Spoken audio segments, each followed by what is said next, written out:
Go. Good evening, everyone. Welcome to the Golden Goal Fantasy Football Podcast. I'm Tom, and you're blessed with my office attire. I've got a shirt and a quarter zip on, and my good mate Sam joins us from the gym by the looks of it. How you doing, mate? Yeah, good mate. Joining from the healthier place potentially. Um, yeah, well, good mate. What about yourself? Yeah, not too bad. Had a pretty decent weekend fantasy-wise, and yeah, I'm very happy that I've moved to Bristol, so I've been up to lots of nice activities over here. I'm pretty happy, mate. I'm pretty good.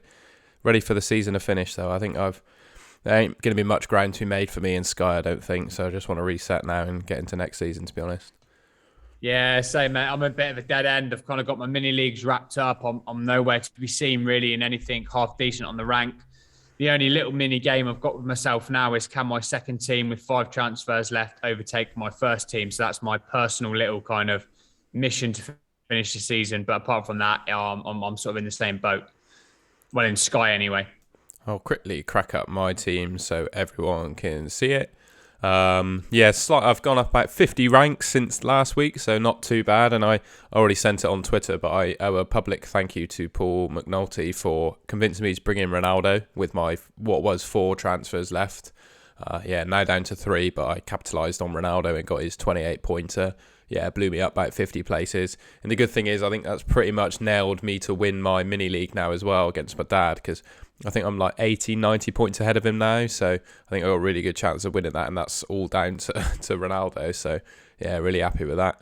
I'll just go through my players. I mean, it's the same pretty much as last week. So, and I think quite a lot of these players are highly owned at this point anyway. But we got Cancelo and Laporte both getting a clean sheet, and I think Cancelo might have got a yellow card, but passing bonus. So yeah, we just got the -1 on Cancelo there for 18. Laporte 10-pointer.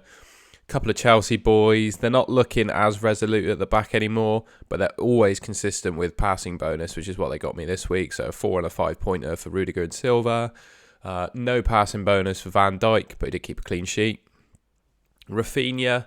We'll talk about him in a little bit when we look at the fixtures and stuff, but he's got a number of games left to play. He's got 4 matches left to play, so he's got a good number of fixtures left, but I just feel like he could be surplus to requirements for me. He's the one player I'm a bit doubtful of. And they've got Saka and Ramsey. They'll just stay. Saka, I think, must have got like a shots bonus or something. And then Salah, unfortunately, just a 1-pointer because he was benched, wasn't he? I had to captain Cancelo. And then, yeah, Ronaldo, big 28 points from him. And yeah, just quickly, because I was saying I was looking to get rid of Rafinha. I think I'm going to hold Ronaldo for the Saturday against Brighton, as opposed to moving back to Spurs against Liverpool.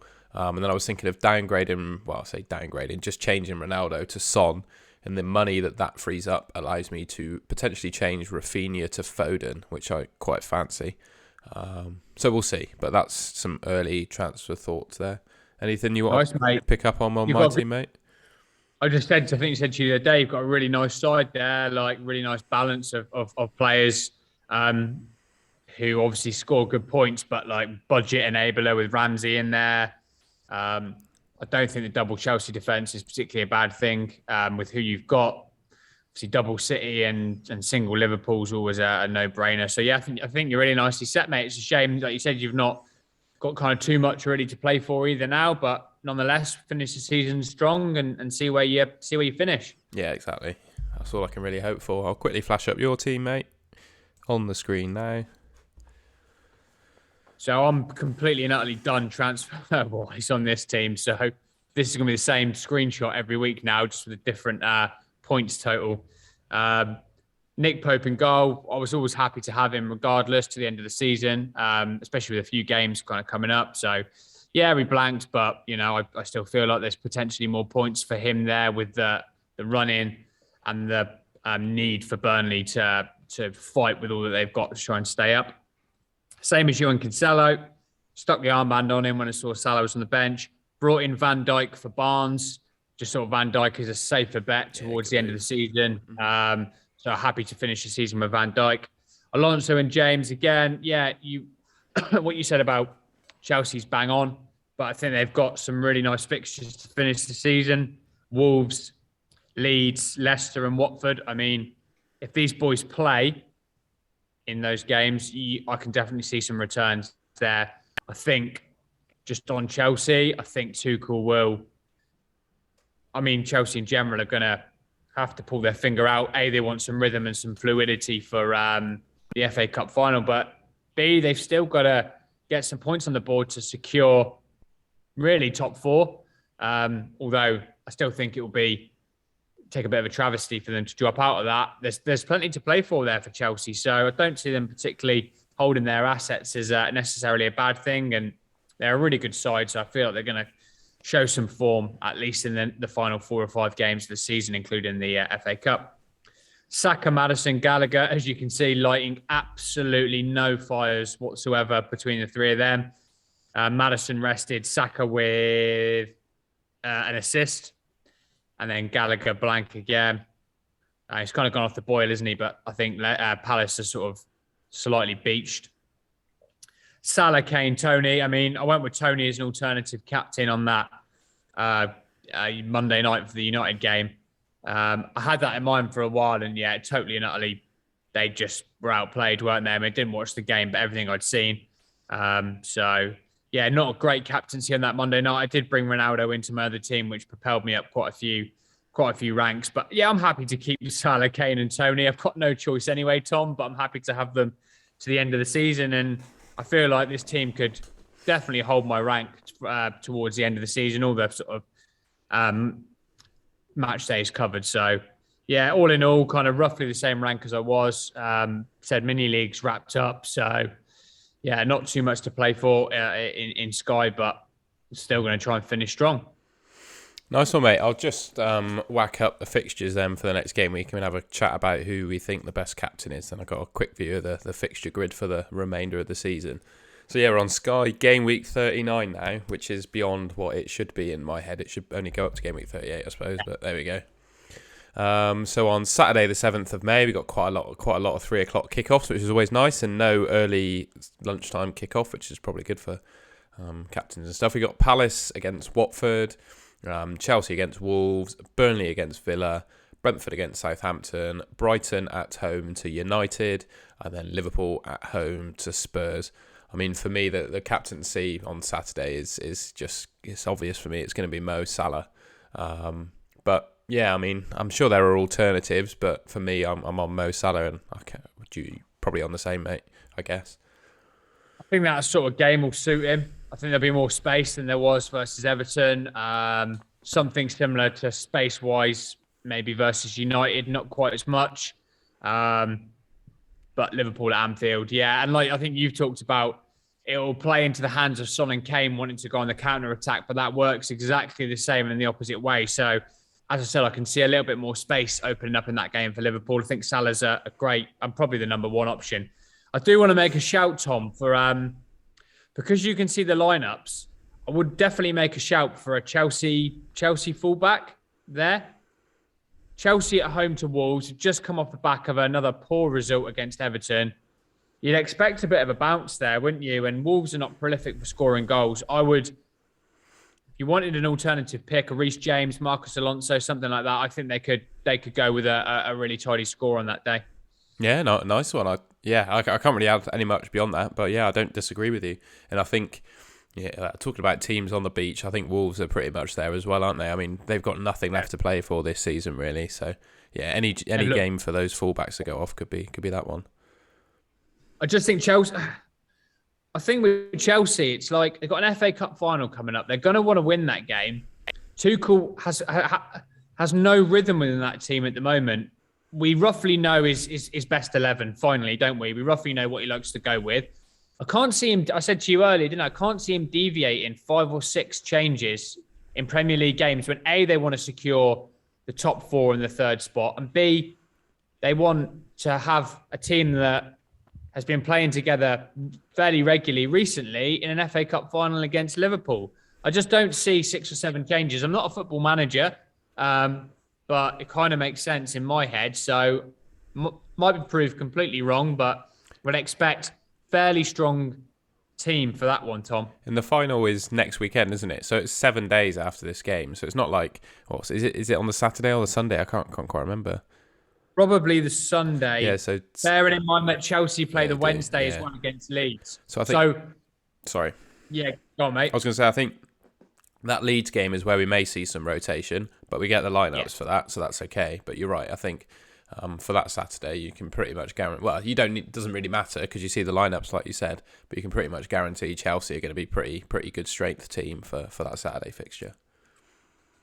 Yeah, I don't think they're going to go completely and utterly, 10 changes for the Leeds game. It'll be a few, won't it? But I don't think it's going to be astronomical. That's all that's all I think, especially with then only the Premier League to play for to the end of the season. So, yeah, I think a Chelsea asset isn't a bad shout for that Saturday at all. Yeah. Nice one, mate. On Sunday, the 8th of May, we got Norwich at home to West Ham, Leicester at home to Everton, Arsenal at home to Leeds, and Man City at home to Newcastle. Now, obviously, we know Newcastle is a bit of a tougher fixture than it used to be, but I just think Man City are just relentless at the moment, and the armband is firmly on Cancelo. I think, depending obviously on how the fixture goes tonight, but I'd like to think that Cancelo would play on Sunday. Just depends how they get on tonight. If he goes off injured, then I doubt it, but. Yeah, right now I think I'm on Cancelo. And I think an honourable shout to Saka as well. I think him against Leeds at home, fighting for top 4, need to score goals. Leeds also need to score goals, so I think that'd be quite an open game. So, Saka I think is a perfectly decent shout if there's like a doubt on any of the City defenders. Yeah, I like it, mate. You've summed up my thoughts exactly. Yeah, that would be the two that I would go towards.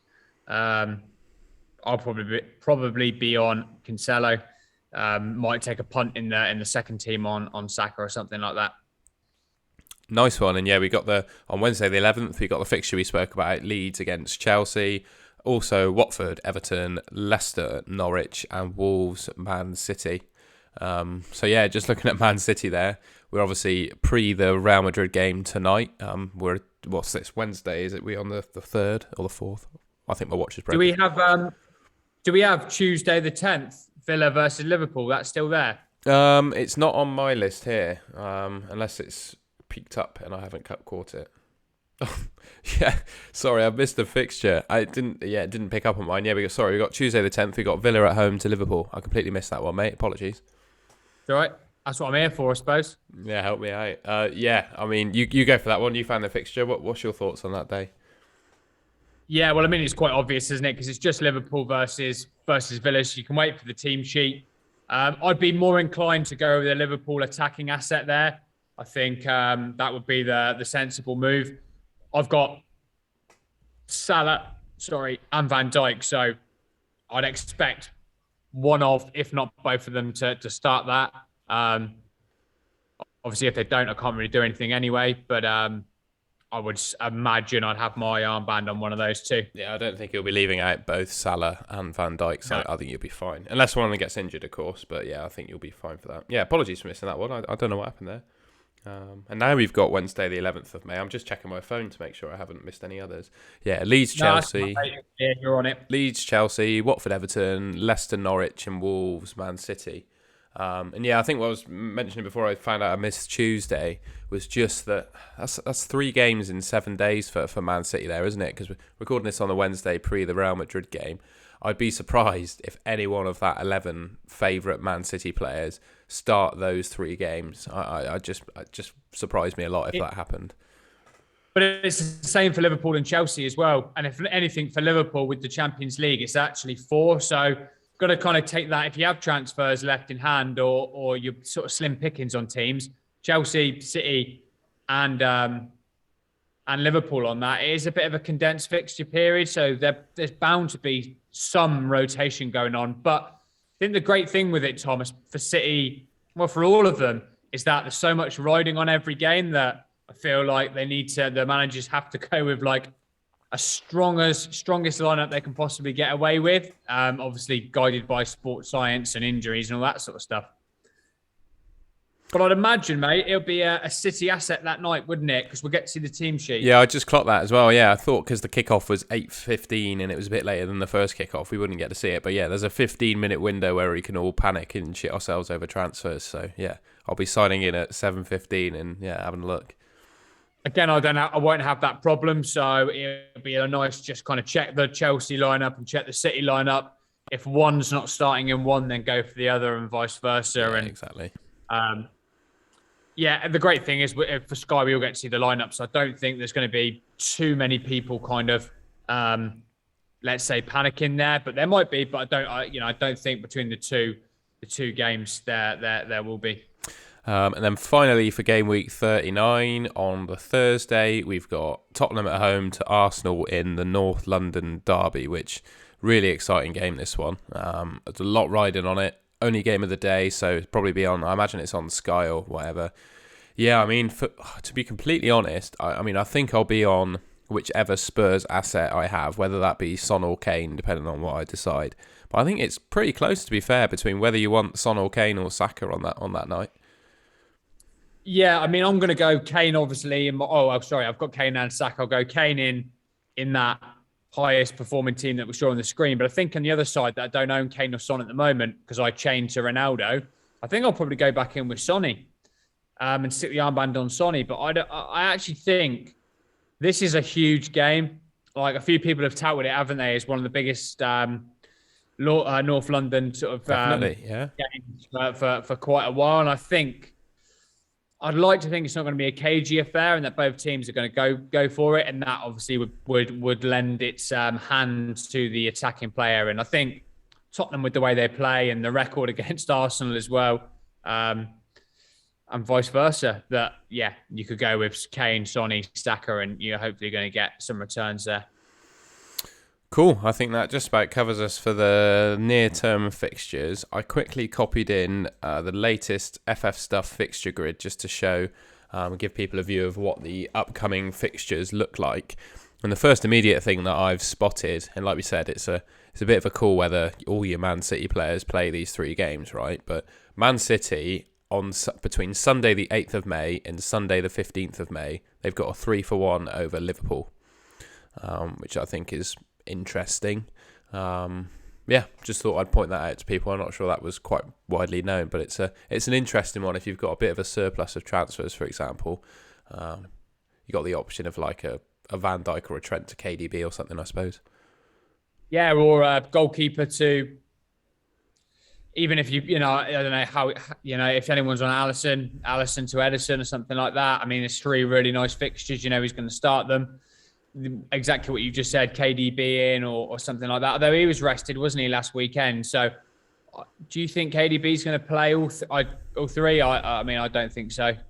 Yeah, that's the only thing, isn't it? I think it ultimately turns into a bit of a 2-for-1, but maybe you could do like a Van Dijk to Diaz, because I know Stones is doubtful for City now. So whether that, I don't know quite like how long he'll be out for, but it looks like Diaz is definitely coming back into the fold. So a Van Dijk to Diaz for a 3-for-1 isn't a too bad a shout, I don't think. And then you can go back to Van Dijk for the Southampton game, and he's got a 2-for-1 back to over City. So yeah. Yeah, if you've got moves, there's potential there, isn't there? It's just, like you said, it's carefully selecting the right City asset that you think will play all the games and return you points. Yeah, exactly.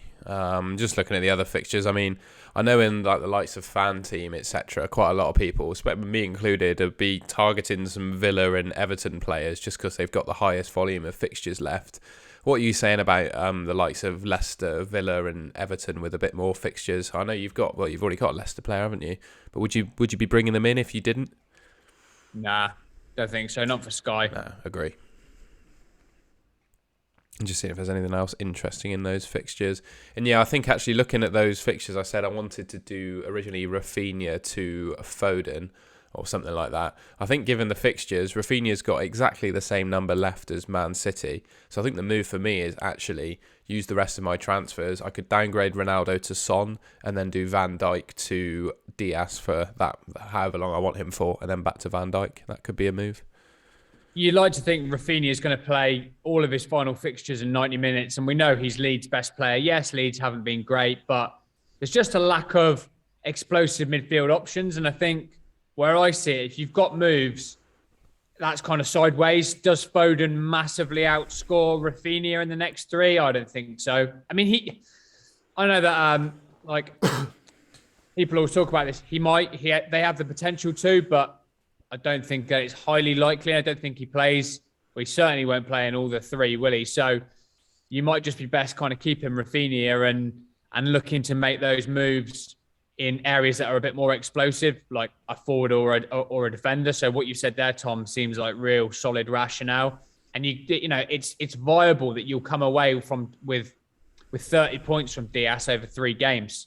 3 clean sheets and passing tier. So sorry. So that's a much more attractive proposition to me than bringing in maybe Foden, who would play 2 and blank in a couple of them, and you've got 4 points or something. Yeah, definitely. I'll quickly flash up the questions then. And yeah, as always, thank you to everyone that asked us questions. We've got quite a few on this one, so hopefully we can rattle through them nice and quick. Our good mate, Mr. Cheeky, he asks us, from the remaining games, do you see any outstanding captain picks of a player that you wish... Oh, crikey, I've got a Zoom time limit that's come up, so we'll see how long that goes for. For the remaining games, do you see any outstanding captain picks of a player you have or wish you did have? So I think my thought process is we've kind of already discussed. I think Sonny's a great little differential captain pick, isn't he? I think people had him for his haul the other week. They're going to have flown up the ranks.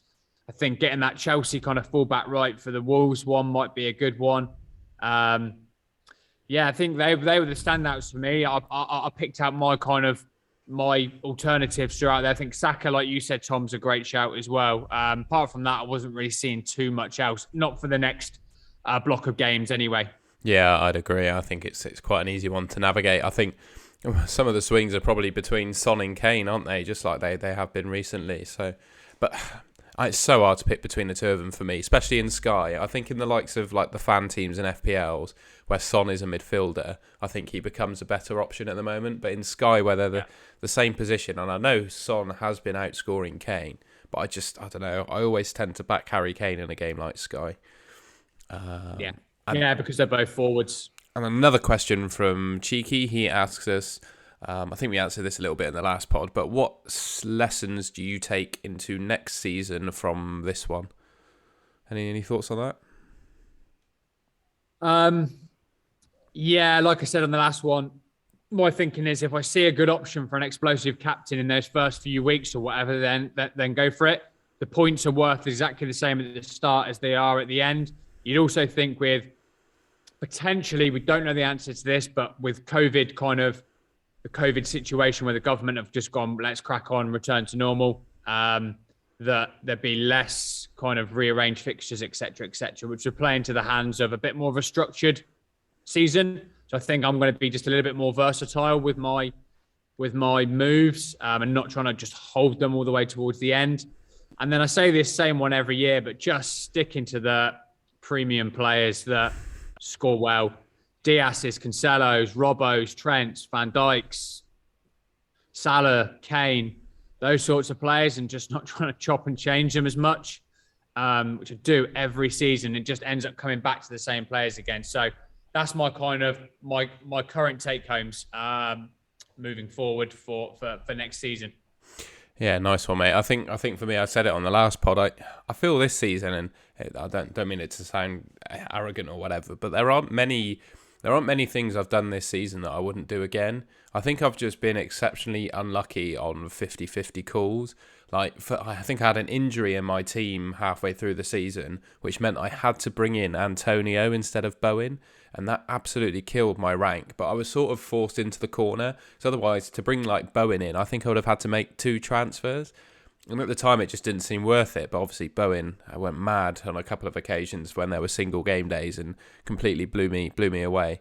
The one lesson I would take though is the likes of like when we all realised that Gallagher was an option, and the same for Jacob Ramsey, those two like enabler level players, I just hopped on them quite slowly. I wasn't very fast to get on them. But I think as soon as we've got next season, as soon as we've got like a cheap midfield enabler, for example, we know he's going to play every game and he's playing pretty well. I just want to hop on him as soon as I can rather than waiting, because I think that's... It then opens up your ability to then have more premium players that I just talked about that you can set and forget, essentially. think that's sound advice there, Tom. I don't think you can do. There's nothing you can do about those 50-50 calls. Like Antonio hauled on the opening gate day of He the did season great at in the the first start. 3 weeks. Yeah. So there's nothing to say that couldn't have happened the other way around. And I think to finish in those really high ranks, or certainly super high, you do need that little bit of luck as well as the skill that goes along with it. And then FPL Spartans, he asks us a couple of questions. I think we've already answered one of these again on previous pods, but we'll do it again. Do you intend to save any transfers to the final game week to deal with any injuries or benchings? And then number 2, without naming each other, which one of the other Sky FF content creators influences you the most and why? I'll go quickly first if you don't mind. Or do you want... I know your answer to the to the pod one anyway, Tom. Yeah. For me, it's exactly where you're going. Number 1, Spartans. I just say no. I want to get rid of my transfers before that final game week because I just want to be left with as few decisions to make as possible.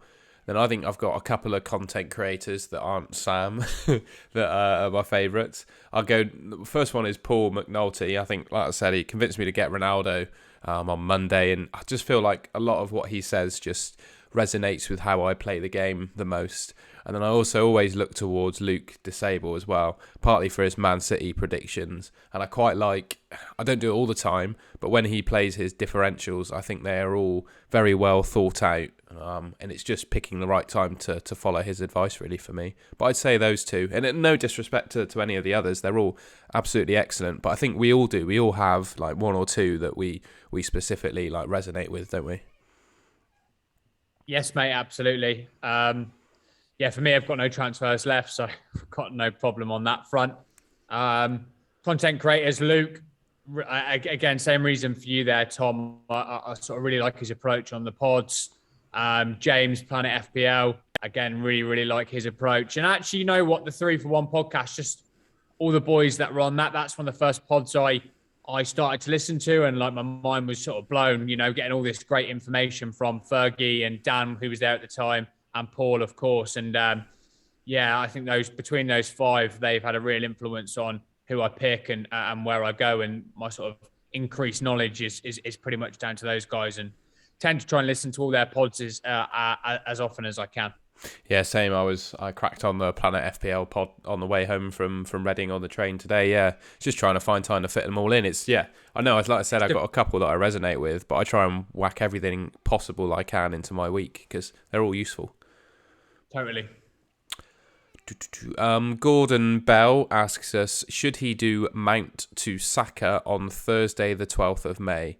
He says he'll need Saka for a captaincy on the single match day versus Newcastle, or should he wait till then before moving?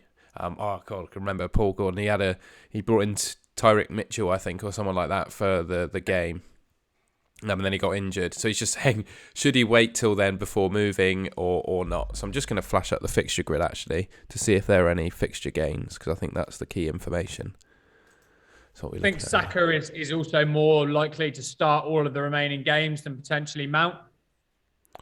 So what's he saying? When's he going to make the move? So Arsenal play on Sunday the 8th of May, Thursday the 12th of May, Monday the 16th. And in that time, Chelsea have a single game against Leeds on the 11th of May. So it's looking like Chelsea play a 3 for 1 basically in that period of time. When did he want to bring him in? Let's have a quick check. So he said Thursday the 12th of May. So if you brought him in Thursday the 12th of May. Yeah, it would make sense. It would be a 2 for 0 over Mount. So I think it makes sense to do that. And if he gets injured or whatever, I think you're just incredibly unlucky, to be honest. Yeah, and as I just said, I think Saka's now to play all those games, whereas Mount there's no. Although I think he's obviously a first team regular, he might not play all of them with the FA Cup coming up. I'm just conscious that for some reason my Zoom meeting's going to end in a minute's time, so I might have to pause and we'll work out what to do, but I'll carry on. Any more questions? Yeah, we might be able to get it all in before the time ends. Unfortunately, I don't think we will have to pause it or something clever, but we'll be fine. Aman Tatler, quick one. He asks us Son or Kane. That's a tough one.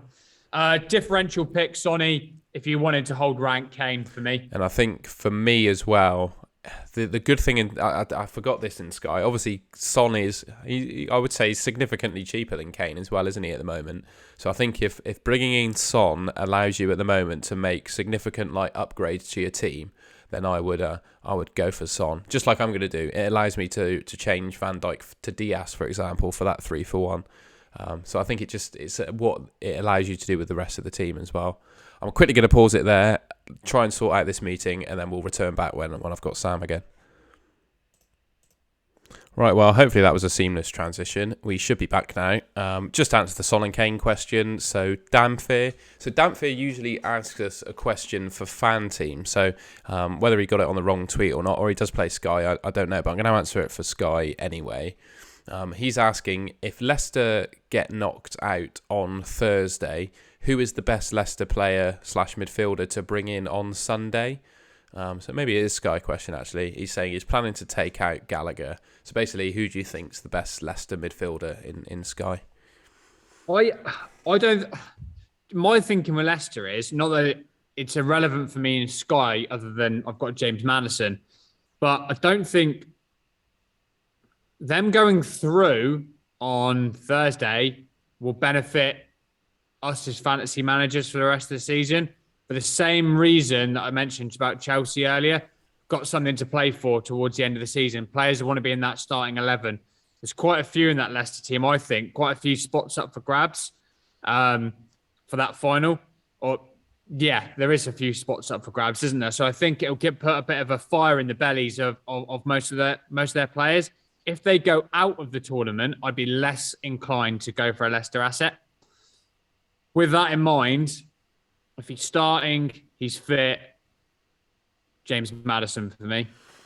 Yeah, I think it's between... Tielemans has dropped off it in Sky, hasn't he? So I don't think I'd be buying him. I think it's between Maddison and Barnes. I'm 50-50 between the two of those, to be honest. I'm right on the fence. I think you could have either. But I definitely wouldn't do Tielemans anymore, who I know, used to be. At the start of the season, he was an excellent option, and he just seems to have fallen off a little bit, doesn't he? So it's Maddison or Barnes for me now. Defo. And that would be the two I would pick up. Maddison would be my preferred. Harvey Barnes would be the second. Nice one. And then our good mate, Ben Sky FF, couple of questions from him. So he asks, what are your guys' favourite picks for explosive differentials for the run-in?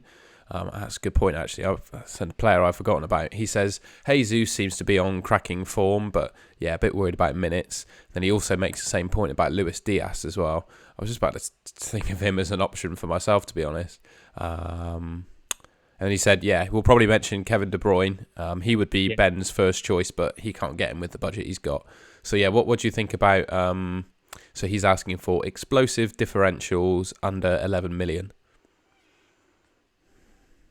Under 11 million. Well, I would have said KDB, but he's already cleared that point up. Sonny would have been definitely right up there. I think Ben might be on him already. I'm not too sure. So they would have been my two. Jesus, my concern maybe is exactly what Ben put, is minutes and does it dry up? So yeah, I mean, that kind of rules those three out. Luis Diaz is a good shout, but I feel like, in fact, I'm sort of very, very certain that he will be rotated in some of those Premier League games due to the fixture congestion. Sadio Mane, he's my little outside differential there for Liverpool anyway. Playing really, really well, spearheading the attack, playing lots of games, and seems to have found a little bit of a decent patch of form. But I think my choices would have been Mane, KDB, and Sonny there. I think I said I was going to bring him in anyway for Van Dijk. Obviously, he's not explosive, but yeah, nice. I like Ruben Diaz. Yeah, I think he's a really good option.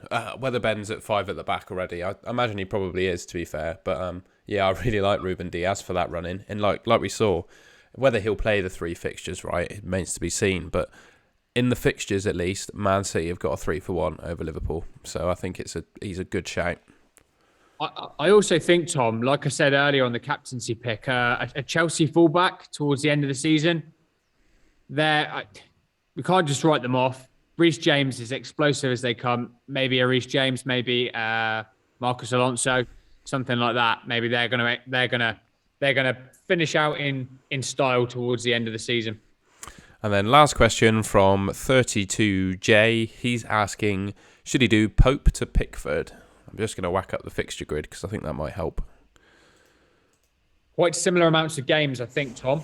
Yeah, so let's have a count. So 7th of May, Burnley have got 4 games and Everton have 1, 2, 3, 4, 5 games.